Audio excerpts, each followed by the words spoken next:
I spun too soon. Darn, let's do it one more time. Everybody spin with me. Welcome to day 4 of our daily creative challenge. Yes, Sean, how'd you know I was going to do 2 spins? How did you know? We are here for the last day of the first week of our daily creative challenge for Photoshop. Let me know if you're in the chat. Give me a shout out. I want to see you all. Mariana says, which program was the intro made? Ooh, good question, Mariana. I'm going to guess mixture of After Effects and Premiere. After Effects mainly, says Paco. Oddfellows. And Illustrator. Well, that's how they made the assets. We're getting all the live info from our informant on the side. What's up, everybody? We got Gucho. We have Sam, Gary, Ralph, Mia. Good to see you, Anna. If you are just joining us for the first time, I'm Kathleen. I'm a designer here at Adobe, and I'm going to be taking you through this daily creative challenge until the end of next week. So we're going to have the weekend off. You'll have Saturday and Sunday to catch up on your previous challenges, and then we will start again at 9 a.m. on Monday. Adobe Live says, go Kathleen, go Kathleen, go. I need some claps and some stomps happening off screen, please. Thank you very much. What's up, Sean? Gina, good to see you. Hi, Chad. Okay, so if you are new, let me get you over to the landing page so you can check out what this challenge is all about. If you go to behance.net/challenge/Photoshop, you'll land here. Goodbye, Adobe Live. See you later. And you can learn what this challenge is all about. So you can register if you click this big blue beautiful button, but you can also scroll down here and see the challenges that we've done so far. So we've done blend modes, layer effects, the symmetry tool was yesterday. That was very awesome. We made some fireworks. Super cool. Lessa says no live videos on the weekend. Correct. We have to sleep sometime, Lessa. Especially Paco has to sleep sometime. But we'll be back on Monday, and you'll have a full day and a full week of streaming. Adobe Live has left the chat.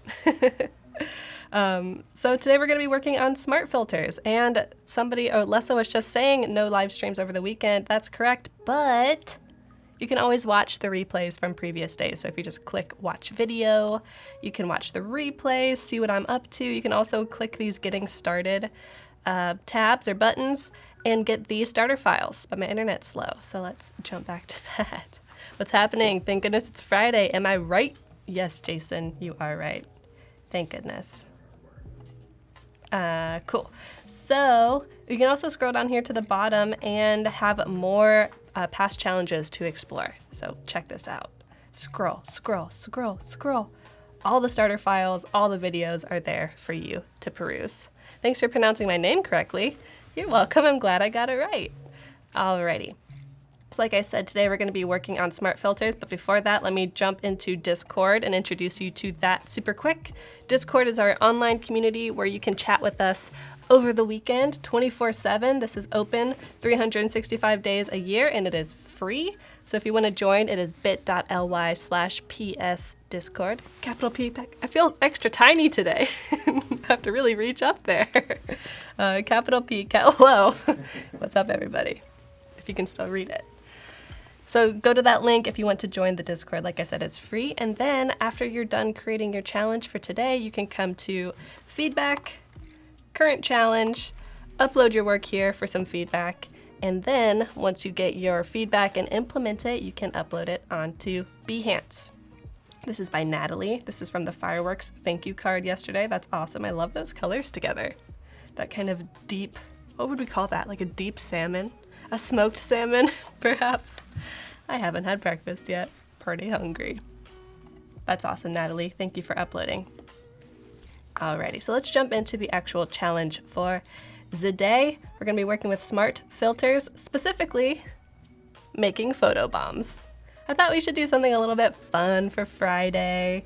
And usually photobombs are something that you would want to edit out of Photoshop, but once you know the rules of design and photography, then you can break them. And we can do photobombs on purpose.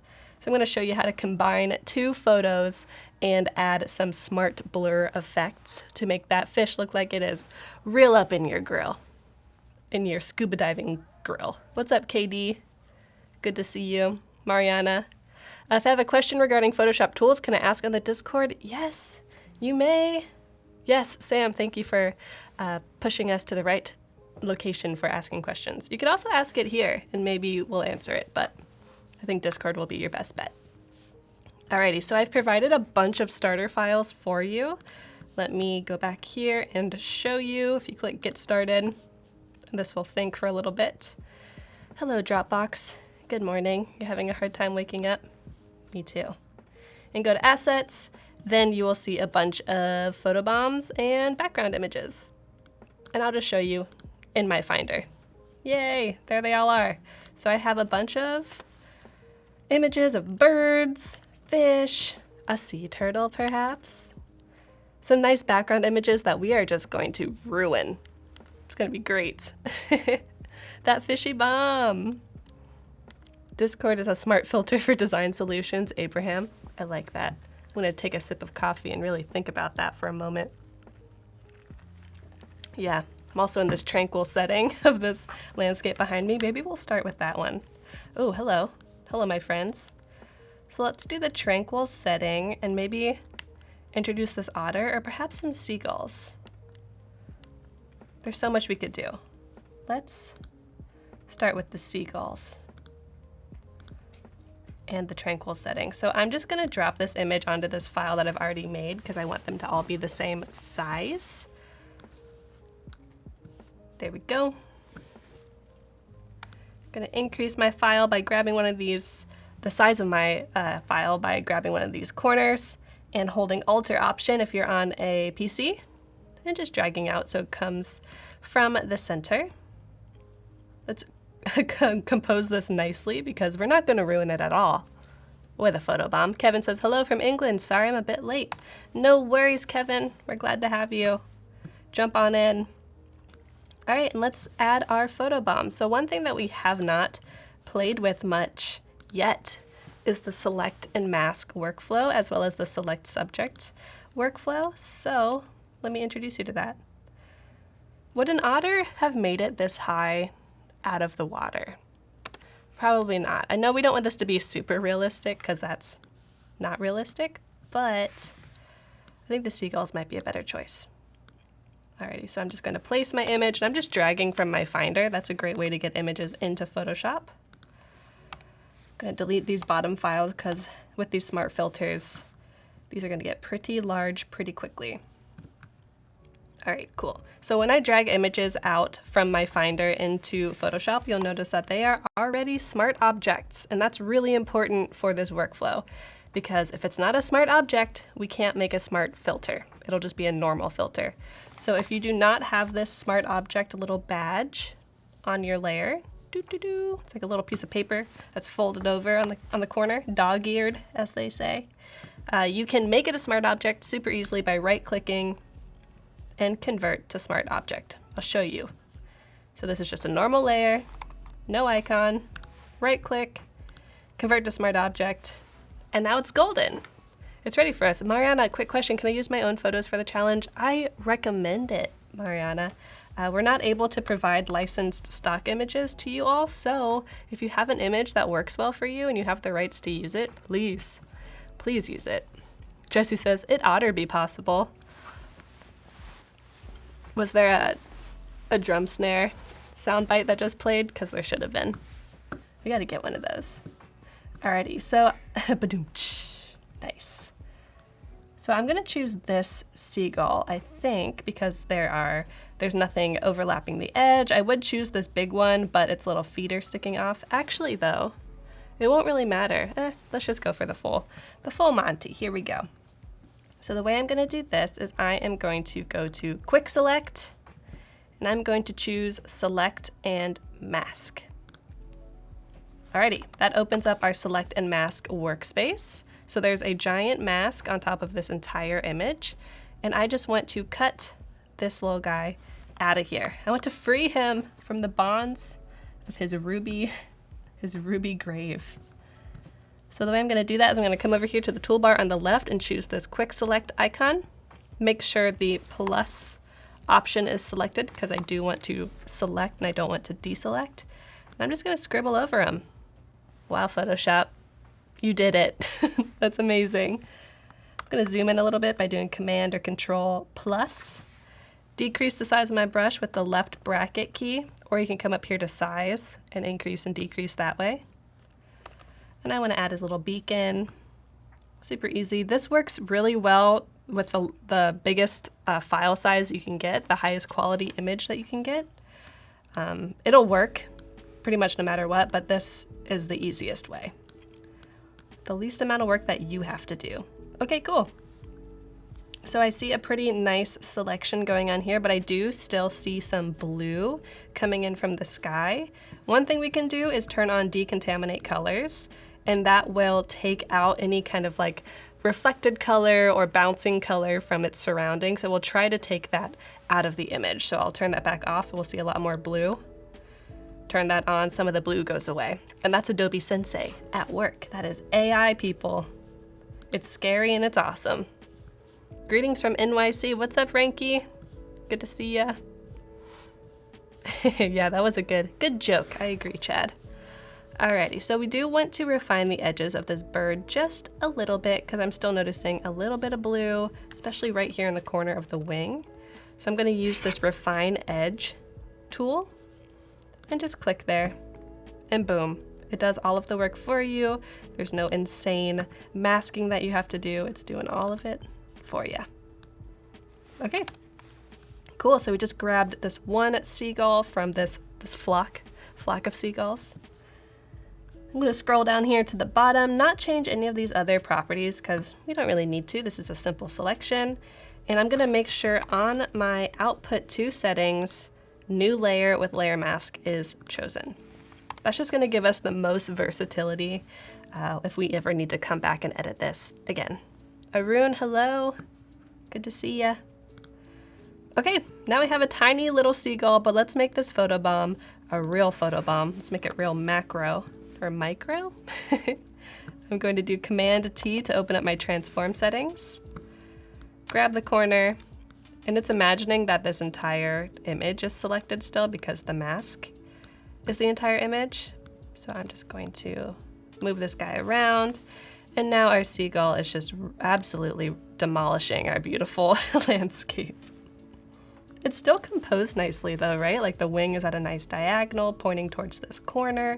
These leading lines are leading towards the corner. You can have a photobomb and still have it be nicely composed.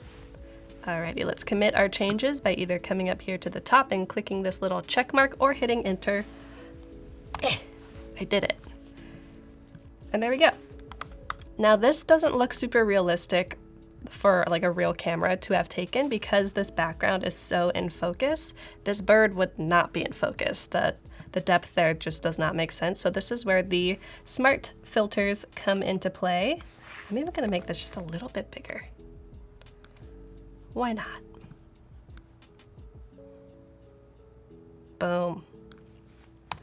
Really just ruined the image. Did you select and mask when you were working on the bird as in the black and white? Sorry, don't know the lingo. Yes, so it's super duper easy, Lessa. If you come over here to the quick selection tool or the lasso tool, either one of these will work. When you select those, this control bar will change at the top. So look at how this changes. Say I'm on the marquee tool, the select and mask option will appear, and you can click that and that will open the workspace for you. It's a really easy way to make a good mask. What's up, Vinny? And Cindy. Hello. Bodhi, hello. All right, so we want to add a smart filter. I'm just going to delete this bottom layer because we don't need it. And you'll notice since I select and masked onto a new layer, there's no smart filter icon for the layer that we're working on. So I'm going to right-click on it and convert it to a smart object. Because remember, that's really important if we want to make smart filters. There we go. And let's come up here to filter and blur gallery. Let's try field blur first. See how that treats us. So when you choose something from the blur gallery, it will then take you into another workspace, the blur tools workspace. I'm going to open up the field blur options. And since this image is so big, the blurring might take a moment. Actually, before we do anything, I'm just going to decrease the size of this image, just so, oh yeah, too big. Just so my computer isn't too sad and it doesn't crash on us. Yeah, no problem, Lessa. Alrighty. That will work. Let's go back up here to filter, blur gallery, field blur. Boom. So much quicker, right? Okay, so you'll notice here in the middle we have this little widget or tool that we can drag around and change how much we want it to blur. So what if I drag it right onto the eye of the bird? You can increase the blur like this, decrease it like that. It's very, you can be very natural with this, or you can come over here and be a little bit more calculated with the slider and even enter specific pixel widths that you want. We want it to still look like a bird, but like a bird that's really out of focus because it's really close to us. Cool, you can even change the bokeh effects. But for now, this works for us. Let's click OK. And the lighting for this seems to work pretty well. Since it's so much closer to us, it would be in shadow. It's applying the blur. Very cool. And the last thing we're going to do to really mesh these two images together is come down here to our adjustment layers. Check that out, that's right here. Get out of here, Doc. We're going to go to color lookup. It's down here near the bottom. Color lookup. Oops, and I clicked the wrong one. Color lookup.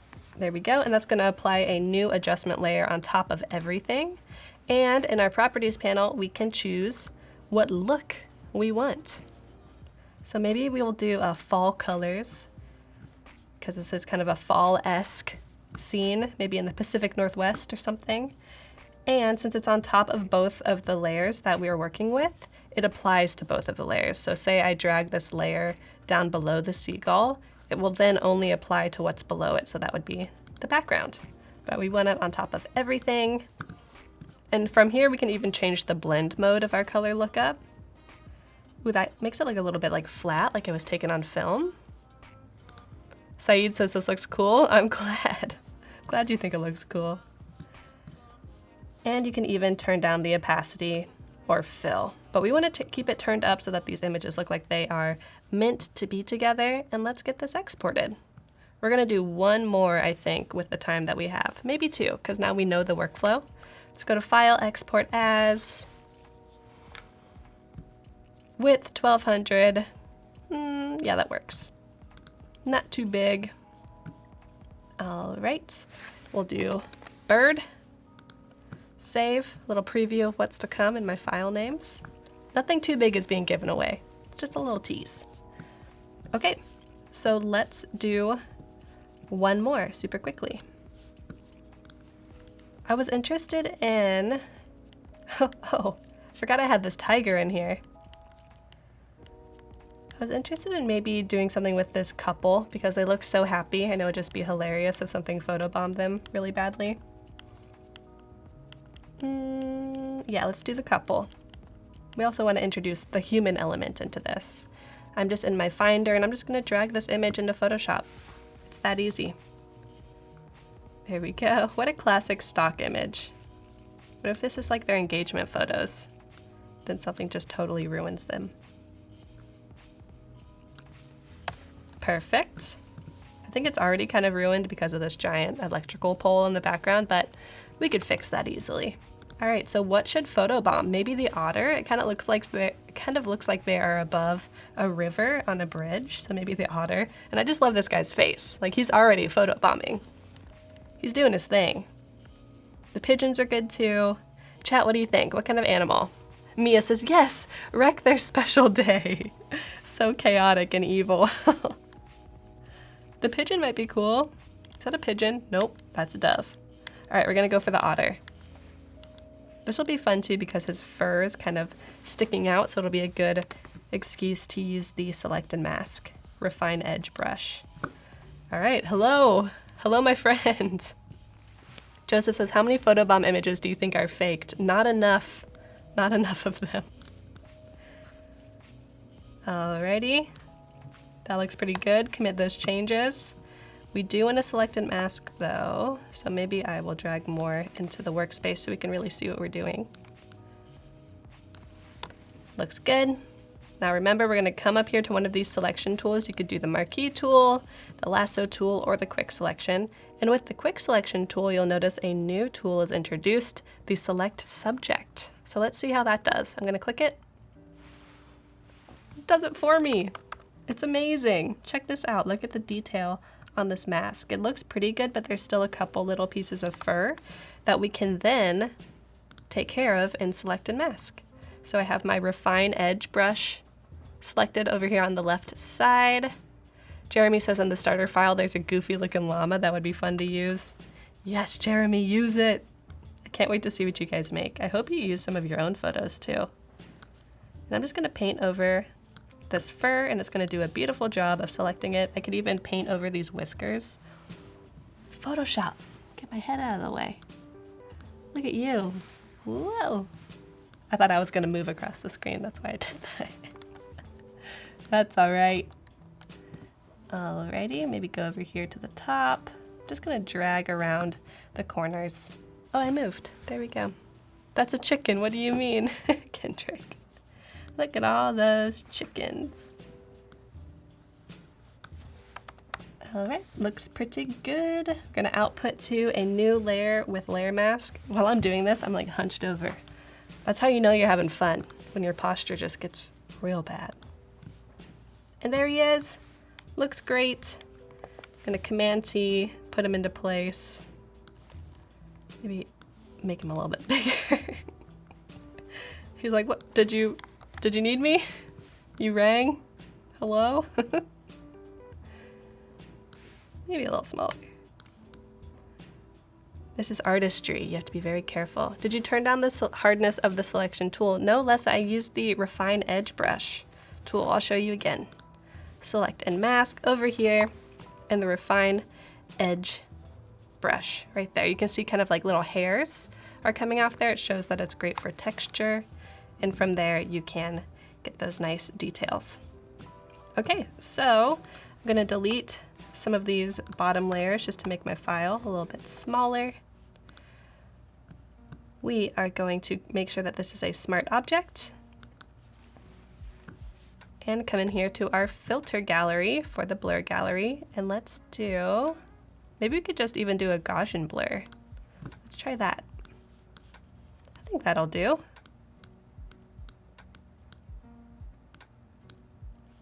There we go.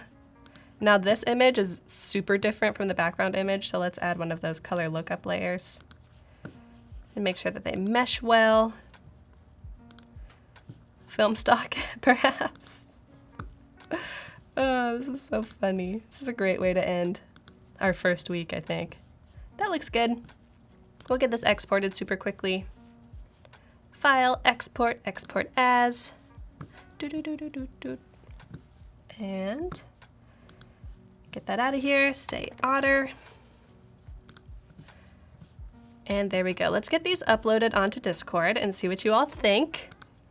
Maybe you should make a person photobomb something. Somebody should photobomb the stream. Take a screenshot, then add your own face as the photobomb.